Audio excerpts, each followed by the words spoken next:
नमस्कार. रेडिओ सिटीची मी आरजे शशिशोनाली तुमच्यासोबत. आपल्या सगळ्यांनाच आपलं लाईफ आनंदी हॅपी ठेवायचं आहे, बरोबर की नाही? त्यासाठी आपण असे प्रयत्न पण करतोय, पण कधी कधी आयुष्यामध्ये कुठली गोष्ट ही अनएक्सपेक्टेडली आपल्या समोर येईल ते आपल्याला ठाऊक नसतं आणि त्यासाठी आपण प्रिपेअरही नसतो.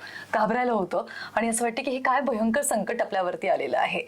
संकटाला सध्या आपण बघणार आहोत कॅन्सरच्या रूपाने, कारण की कॅन्सर हा शब्दच माणसाला मृत्यूच्या जवळ नेणारा आहे आणि त्याचबरोबर त्यातनं आपल्याला बाहेर घ्यायचंय, त्याला जर थांबवायचं असेल, त्याला होऊ द्यायचं नसेल, तर त्यासाठी आपली लाईफस्टाईल कशी असली पाहिजे याबद्दल आपण खरं तर बोलणार आहोत.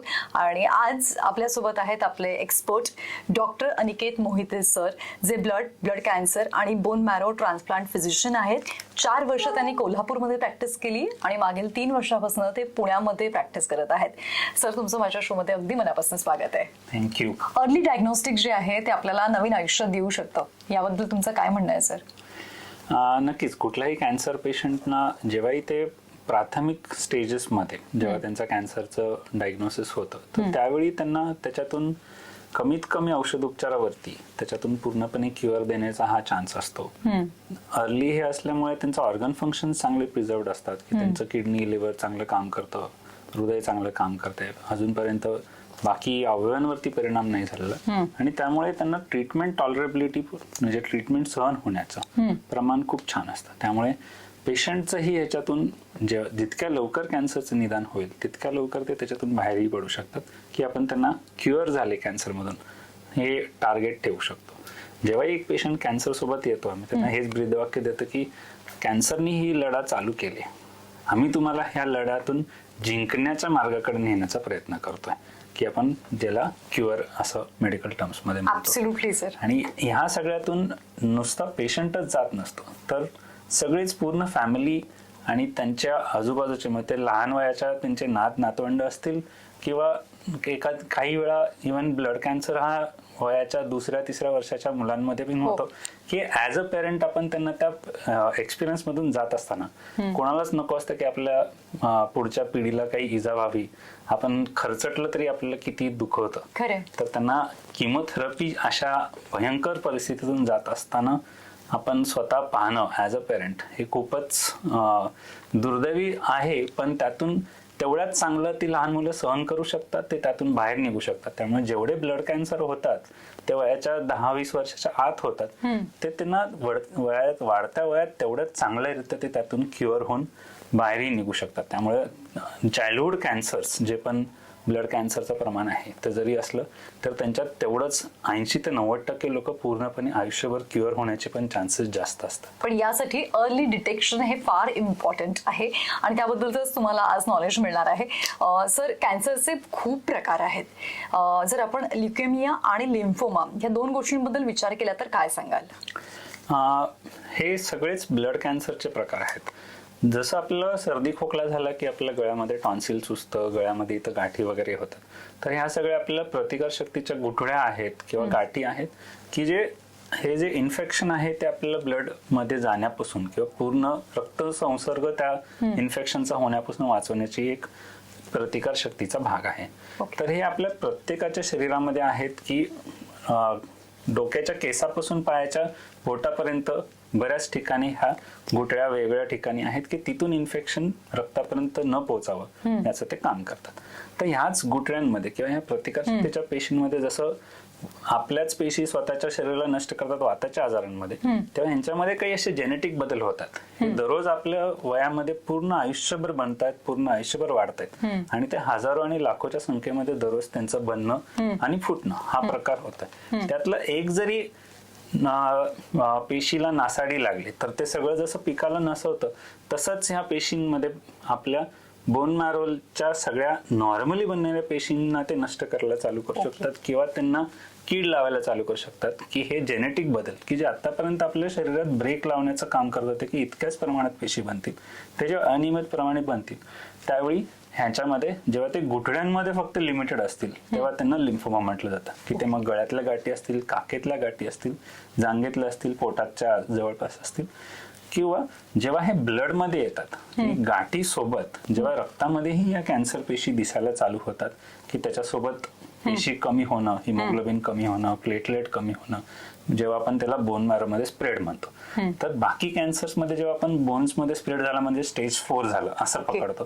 पण ह्या सगळ्या आपल्या हाडातूनच बनणाऱ्या पेशी आहेत की ज्याच्यामध्ये स्टेजिंग त्यारित्या केलं जात नाही. ब्लड मधलं हे आजार रक्तातून सगळ्या हाडातूनच बनतात, म्हणून त्यांना आपण ब्लड कॅन्सर म्हणतो. जेव्हाही या पेशींमध्ये नॉर्मलचं अवांतर रूप किंवा राक्षसी रूप म्हणू शकतो आपण, की ज्याला आम्ही ब्लास्ट सेल्स किंवा कॅन्सर सेल्स असं म्हणतो, त्याच्यामध्ये जेव्हा रूपांतर होईल तेव्हा त्याला आपण ब्लड कॅन्सर असं नाव देऊ शकतो. ओके सर, आणि आता लिम्फोमा आणि ल्युकेमिया मधला फरक आपल्याला सांगितलेला आहे. आणि सर मला हेही जाणून घ्यायचं आहे की काय डिफरन्स आहे म्हणजे नॉर्मल ब्लड सेल्स आणि ल्युकेमियाच्या ज्या सेल्स आहेत त्यामध्ये. ओके सर, नॉर्मली आपले ज्या ब्लड सेल्स आहेत त्या सगळ्या पेशी बनतात बोन मॅरो मधून किंवा हाडातल्या आतल्या मज्जामधून. तर bone marrow is like a factory in our body. तर ह्याच्यातून जे पण हिमोग्लोबिनच्या पेशी बनतील की जे ऑक्सिजन कॅरी करतायत, प्लेटलेट की जे रक्त गोठण्यासाठी मदत करतं, WBC की ज्या प्रतिकारशक्तीच्या पेशी आहेत, त्याच्यामध्ये ही न्यूट्रोफिल की जे बॅक्टेरियल इन्फेक्शन विरुद्ध लढण्यासाठी काम करतात, आणि लिम्फोसाइट की जे व्हायरल आणि फंगल इन्फेक्शन विरुद्ध लढण्याचं काम. तर ह्यांच्यामध्ये जेव्हा ही बदल होतोय, हे नॉर्मली आपल्याला लढण्याचं काम करतायत, रक्त गोठवण्याचं काम करतात किंवा रक्त पुरवठा पासून ऑक्सिजन पुरवठ्याचं काम करतात. जेव्हा ह्यांच्यामध्ये काही बदल होत आहेत, की ते साईज शेप मध्ये असेल किंवा त्यांच्या फंक्शन मध्ये असेल किंवा त्यांच्या नंबर्स मध्ये असतील की जे अनियमित प्रमाणे बनतात. हिमोग्लोबिन 17च्या वरती जरी गेलं तरी ते अबनॉर्मल आहे की ते रक्त गोठवू शकतं. जसं क्षार वाढलं तसं पाईपलाईन ब्लॉक होऊ शकतं. तसंच हे पेशी नॉर्मलच्या ॲबनॉर्मल मध्ये त्यांच्यामध्ये जो जेनेटिक कंट्रोल सुटलं की they can just grow in numbers की जे आज 1000 आहेत उद्या लाखोंच्या टप्प्यामध्ये जाऊ शकतात, की त्याला फार कालावधी नाही लागत. ज्याच्यामध्ये हे जेनेटिक कंट्रोल्स की ह्या अनुवंशित आजार नाही आहेत, तुमच्याच स्वतःच्या ज्या कंट्रोलर जीन्स आहेत की जे प्रोडक्शन कंट्रोल करतात, त्याच्यामध्ये अनियमित कंट्रोल झालं की तुम्हाला बॉडीला ते सहन करता येत नाही, आणि त्याच्यामध्ये त्याला आपण ब्लड कॅन्सर असं नाव देतो. ओके, आणि सर ल्युकेमियाचे काय टाइप्स आहेत, किती प्रकार आहेत याचे? तर आता ब्लड कॅन्सर म्हटलं की आपल्याला नेहमीच धास्ती बसते की ब्लड कॅन्सर म्हणजे आपण किती दिवस जगू ना, किंवा आपला नातेवाईक किती दिवस जगेल. म्हणजे दररोज आम्ही अशा पेशंटशी डील करतो की तो वयाच्या 2-3 वर्षापासून 10 वर्षाचा असो किंवा 80-90 वर्षाचे आपले आजोबा असतील की ज्यांना आता पेशी वाढलेत, कॅन्सर आहे, किती दिवस जगेल किंवा माझा मुलगा किती महिने अजून काढू शकतो. तर प्रत्येक कॅन्सर तेवढा घातकी नसतो. ओके, लहान वयामध्ये जे कॅन्सरचे प्रकार आहेत ते युजली अॅक्यूट ल्युकेमिया किंवा ALL, अॅक्यूट लिम्फोब्लास्टिक ल्युकेमिया, जसं आपण आधी म्हटलं की न्यूट्रोफिल्स आणि लिम्फोसाइट्स या 2 प्रकारच्या पेशी आहेत. तर लिम्फोसाइट म्हणून जे बनणारे कॅन्सर पेशी आहेत त्यांना आपण ALL किंवा अॅक्यूट लिम्फोब्लास्टिक ल्युकेमिया असं म्हणतो. ओके, ह्यामध्ये शक्यतो गाठी, त्याच्यासोबत ब्लड मधल्या पेशी कमी होणं, आणि टिपिकली बोन पेन म्हणजे आपले सांधे दुखणं, हाडं दुखणं, मग ते मुलं खेळत नाही आहेत, दुखतंय म्हणून काही हालचाल नाही करत आहेत, फक्त झोपूनच राहत आहेत, ताप येतोय किंवा प्लेटलेट्स कमी झाल्यावरती अंगावरती काळ्याने डाग उठतात, हे असे सिम्पटम्स घेऊन येतात. AML हा प्रकार शक्यतो 20च्या 40च्या ह्याच्यामध्ये जास्त कॉमन आहे लहान मुलांपेक्षा, आणि त्याच्यामुळे जसं आपलं वय वाढतं तसं आपलं किमोथेरपीची सहनशीलता कमी होत जाते, आणि त्यामध्ये ह्याचे हाय रिस्क आजार किंवा ह्याच्यातून बाहेर पडण्याचं क्युअरचं रिस्क ALLचं 60 ते 70% आपला इंडियन टाटाचा डाटा जरी असला, वेस्टमध्ये तो 70-80% किंवा 90% आहे, कारण इन्फेक्शनचं रिस्क आपल्याकडे त्यांच्यापेक्षा जास्त आहे. AML मध्ये आपल्याकडे हे किमोथेरपीने पूर्णपणे बरे होऊ शकतात. काही जणांना पुढे जाऊन बोन मॅरो ट्रान्सप्लांटचा उपचार लागतो. CLL आणि CML हे क्रॉनिक प्रकारचे आजार आहेत की ज्यांना आपल्याला गोळ्यासारख्या किमोथेरपीच्या औषधाने आपण पूर्णपणे त्यांना कंट्रोल करू शकतो. हे क्रॉनिक आजार आहेत की ज्याच्यामध्ये आपल्याला पटकन बनत नाहीत, त्यांना वाढ व्हायला महिने ते वर्ष लागतात, कंट्रोल लवकर होतात, पण त्यांना आपण कायमस्वरूपी क्युअर देऊ शकत नाही, त्यांना आपण कंट्रोल करतो. आणि आपल्याला असे बरेचसे चालते फिरते CMLचे पेशंट्स पाहतील की बघायला मिळतील की त्यांच्याकडे बघून आपल्याला वाटणारही नाही की याला काही ब्लड कॅन्सरचा उपचार चालू आहे. तर आधुनिकता इतकी वाढली की टार्गेटेड ट्रीटमेंट्स जे आहेत त्याच्या उपयोगाने आता CML किंवा CLL ही गोळ्यांवरती नॉर्मल आयुष्य जगू शकतात, ते वा. कॅन्सरमुळे मरत नाहीत. त्यामुळे CLL हा ही एक भीती बाळगण्याची गरज नाही की आता मला झालं म्हणजे सगळं संपलं नाही. तुम्ही ट्रीटमेंट घ्यायला जायला पाहिजे. आणि CLL हा एक फक्त अशा प्रकारचा कॅन्सर आहे की ज्याच्यामध्ये जरी आपण कॅन्सर म्हटलं तर प्रत्येक कॅन्सरला उपचार लागत नाही. तर जोपर्यंत तर ट्रीटमेंट क्रायटेरियामध्ये बसत नाही, जरी ब्लड कॅन्सर म्हटलं तरी आपण उपचार त्यांना काही वर्ष किंवा म्हणजे काही जण स्टेज 0 किंवा स्टेज 1 मध्ये 10-20 वर्ष सुद्धा जिवंत राहतात की त्याच्यामध्ये उपचाराची गरज नाही. म्हणजे कॅन्सर झाला म्हणजे प्रत्येकालाच उपचार लागतो असं नाही. म्हणून आपल्याला कुठला टाईप आहे हे माहिती करून घेणं आणि कुठल्या प्रकारचा आहे, किती रिस्कचा आहे हे कल्पना करून किंवा त्याची माहिती घेऊन तपासणी करून मगच आपण त्याच्या उपचाराकडे वळता येतो. धन्यवाद सर हे सांगितल्याबद्दल. आणि ल्युकेमियाला अर्ली आपण कसं, त्याचे काय सायन्स आहेत ज्याच्यामुळे आपल्याला समजू शकतं की आपण जाऊन डॉक्टरांना दाखवलं पाहिजे, हे बदल होत आहेत आपल्यामध्ये. तर ॲक्यूट ल्युकेमिया बऱ्याचदा थोडंसं घातकी असतं. घातकी का? कारण त्यांच्या सिम्पटम्स फार नॉन स्पेसिफिक आहेत. जसं आपलं सर्दी खोकला झालं, अंग दुखतंय, करेक्ट, हे सिम्पटम्स घेऊन पण 4 दिवसांनी ते ब्लड कॅन्सर म्हणून डिटेक्ट होऊ शकतात. आपण एक रुटीन ब्लड टेस्ट केली म्हणून पेशी अचानक खूपच वाढलेत की आजचं WBC काउंट 70-80 हजार किंवा 1.5 लाख झालंय, किंवा त्यांचं WBC खूप कमी आहे की त्या 1000-2000च्या पेशीमध्ये की पेशी बनत नाहीत, फॅक्टरी बंद पडले, सगळे कॅन्सर सेल्स बनतात पण ते अजून रक्तामध्ये आले नाहीत. तर त्यामुळे ते फार पटकन किंवा अग्रेसिव्ह आजार आहेत की ज्यांना त्याच रीत्या अग्रेसिव्ह किमोथेरपीची गरज लागते. तर त्यांचे सिम्पटम्स त्यामुळे ताप, सर्दी, खोकला, श्वास घ्यायला त्रास होणं किंवा अंग दुखणं, जसं आपण मगाशी पण म्हटलं गुठळ्या होणं किंवा हाडातून दुखतं, कारण बोन्स मध्ये हे सगळ्या पेशी वाढतायत, इतक्या गतीने वाढतायत की जागाच उरत नाहीये की त्याच्या पलीकडे अजून कुठे ते पसरू शकतील. तर ह्या सगळ्यामुळे बोन पेन्स हा एक टिपिकल ALLचा कॅरेक्टरिस्टिक आहे. ब्लिडिंग, एस्पेशली गम्स मधून ब्लिडिंग किंवा पिरियड्स मधून ब्लिडिंग, हे AMLच्या प्रकारांमधलं कॅरेक्टरिस्टिक आहे की ते ब्लिडिंग म्हणून प्रेझेंट होतात की अंगावरती काळणे डाग उठणं किंवा हिरड्यातून रक्तस्राव होणं. पण सर हिरड्यातून जो रक्तस्राव होतो तो ब्रश करताना की त्याच्या नॉर्मली सुद्धा, कारण त्यांच्या हिरड्याला सूज येते, ते कॅन्सर सेल्स तिथे जाऊन वाढतायत की ज्याच्यामुळे ब्रश करताना किंवा आपण थोडे जरी इजा झाली तरी सुद्धा त्यांना स्पॉन्टेनियस किंवा आपण जेवताना खाताना वगैरेही त्यांना त्या इजेमुळे ब्लिडिंग होऊ शकत असतं. त्यामुळे गम ब्लिडिंग किंवा पिरियड्स मधून ब्लिडिंग जे थांबत नाही आहे, हे सगळे जर चिन्ह होत असतील तापासोबत किंवा आपण थकवा जाणवल्यासोबत, तर हे सायन्स आहेत की आपल्याला पटकन जाऊन कॅन्सर तज्ञांना दाखवणं गरजेचं आहे. ओके. आणि सर मला हेही जाणून घ्यावंसं वाटतंय की काय ट्रीटमेंट ऑप्शन्स उपलब्ध आहेत ल्युकेमियासाठी. ओके. तर जसं आपण आधी म्हटलं की ॲक्यूट ल्युकेमिया हा पटकन वाढणारा आहे, त्यामुळे त्याला तेवढ्याच पटकन काम करणाऱ्या औषधाने किंवा इंटेन्सिव्ह किमोथेरपी जे आपण म्हणतो की फार पटकन त्या कॅन्सरला नष्ट करेल अशा रीत्या उपचाराने की जे इंजेक्शन बेस्ड किमोथेरपी असतात, त्यामुळे त्यांना आपल्याला बहुतांश काळ पहिले 3 ते 6 महिने ऍडमिट ठेवूनच उपचार करायची गरज पडते.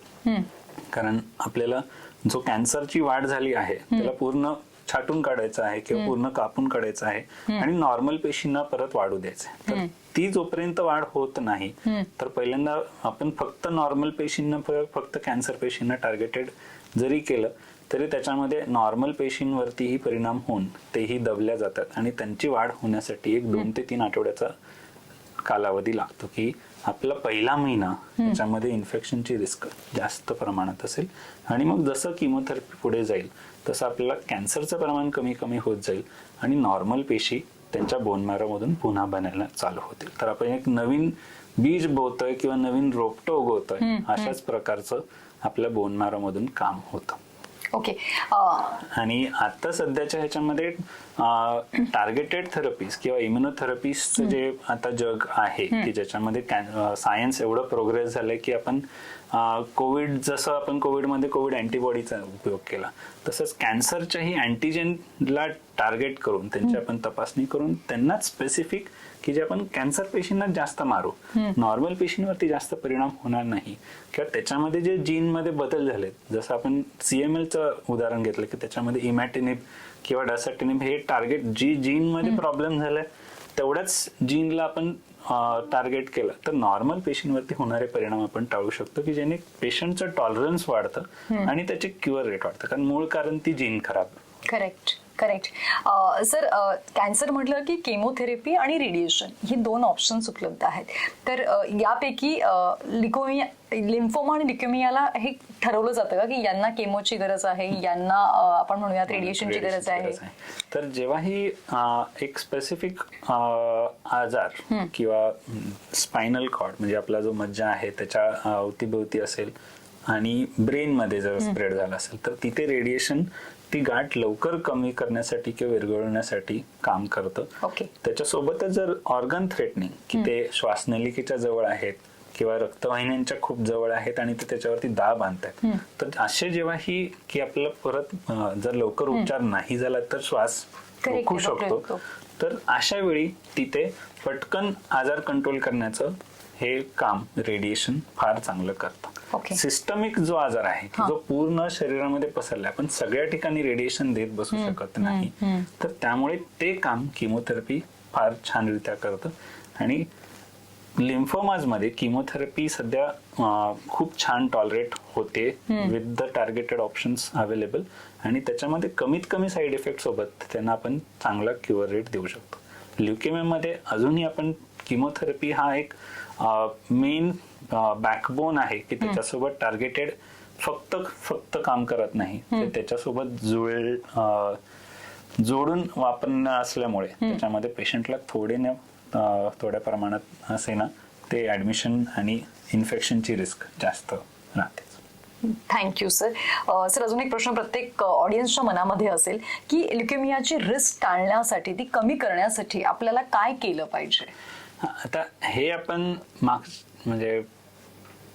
मागच्या 10-20 वर्षात हे आता बहुतांश प्रमाणात सोसायटीमध्ये ऐकत असो की आपल्या ह्या शेजारच्याला हे झालं, आपल्या या नातेवाईकांना असं झालं. ही कॅन्सरचं वाढतं प्रमाण खरंच आहे का, की आपण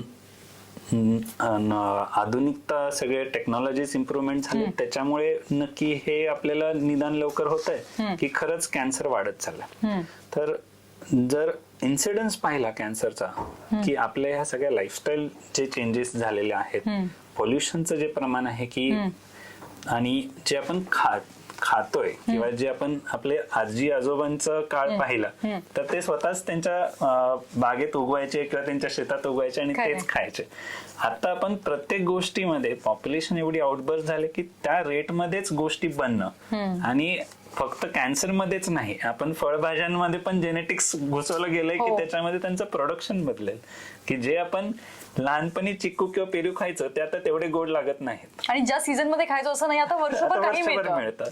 तर वर्षभर आंबे मिळतात, वर्षभर तुम्हाला सफरचंद मिळतात. तर हे सगळ्याच्या प्रोसेसिंग ज्या झालेत किंवा आपण केळ खरंच ते पिकलंय की ते केमिकल मध्ये बुडवून आपल्याला दिलं गेलंय, तर आपण जे खातोय, जे पितोय, पाणी किंवा जे आपल्याला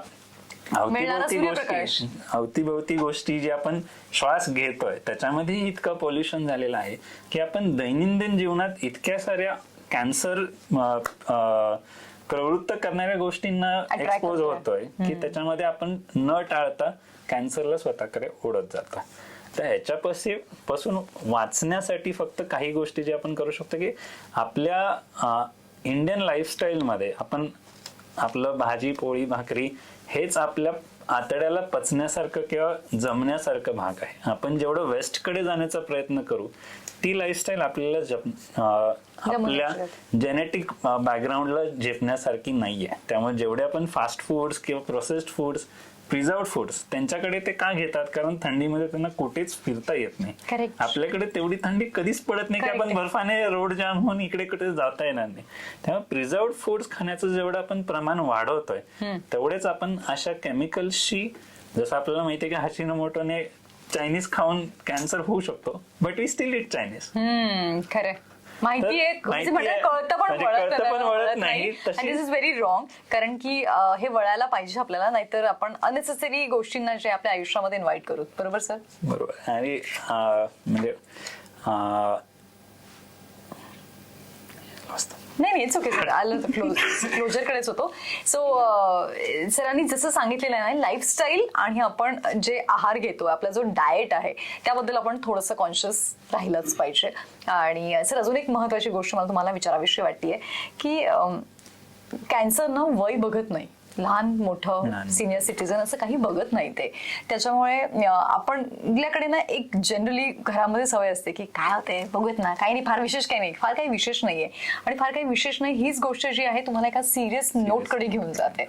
सो त्याबद्दल काय सांगू इच्छिता?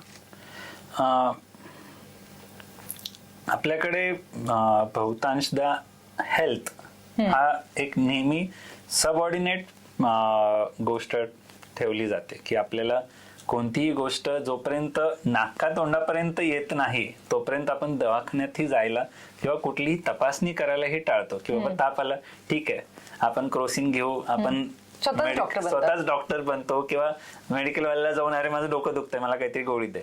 तर आपल्याला सेल्फ मेडिकेशन करण्याची जी सवय लागलेली आहे वेस्टमध्ये तेवढाच फक्त बदल आहे की तुम्हाला प्रिस्क्रिप्शन शिवाय कुठलंही औषध मिळत नाही. आपल्याकडे तो एक आपण ड्रॉबॅक म्हणावा आपल्या सिस्टीमचा की ज्याच्यामध्ये आपल्याला सहजासहजी औषधं उपलब्ध असतात की आणि आपल्याला सेल्फ मेडिकेशनची एवढी सवय लागून गेलेली आहे की काही वेळा विदाऊट म्हणजे किंवा आता इव्हन ऑनलाईन कन्सल्टेशन कोविड नंतर जे चालू झाले इतके वर्ष का ते नव्हतं. कारण आपल्या थेरपीज मध्ये मग ते आयुर्वेद असो किंवा ॲलोपॅथी असो कुठल्याही पद्धतीमध्ये तुम्ही जा फिजिकल एक्झामिनेशन केल्याशिवाय ताप बऱ्याच 100 गोष्टीमुळे येऊ शकतो. पण नेमका कशामुळे येतोय त्या पेशंटमध्ये त्याचं कारण प्रत्येक वेळी बदललं असू शकतं. की ते फिजिकल एक्झामिनेशन केल्याशिवाय ते निमोनियामुळे येतं, युरिन इन्फेक्शनमुळे येतंय की एका कॅन्सरमध्ये येतंय हे आपण डॉक्टरांना जाऊन भेटल्याशिवाय. आणि best person would be your family physician की ते तुम्हाला इतक्या वर्षांपासून ओळखतायत किंवा इतक्या वर्षांपासून जाणतायत की तुमच्या सवयी तुमच्या बदल आणि काल होतं आणि आज मधला बदल की तो सिरियस असू शकतो की काही सिंपल इन्फेक्शन असू शकतं.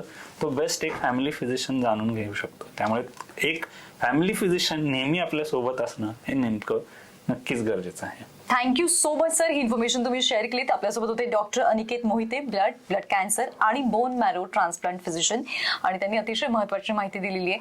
सिरियसली घ्या, लाईटली घेऊ नका आणि स्टे हेल्दी, स्टे फिट, आनंदी राहा, मस्त राहा. Thank you so much.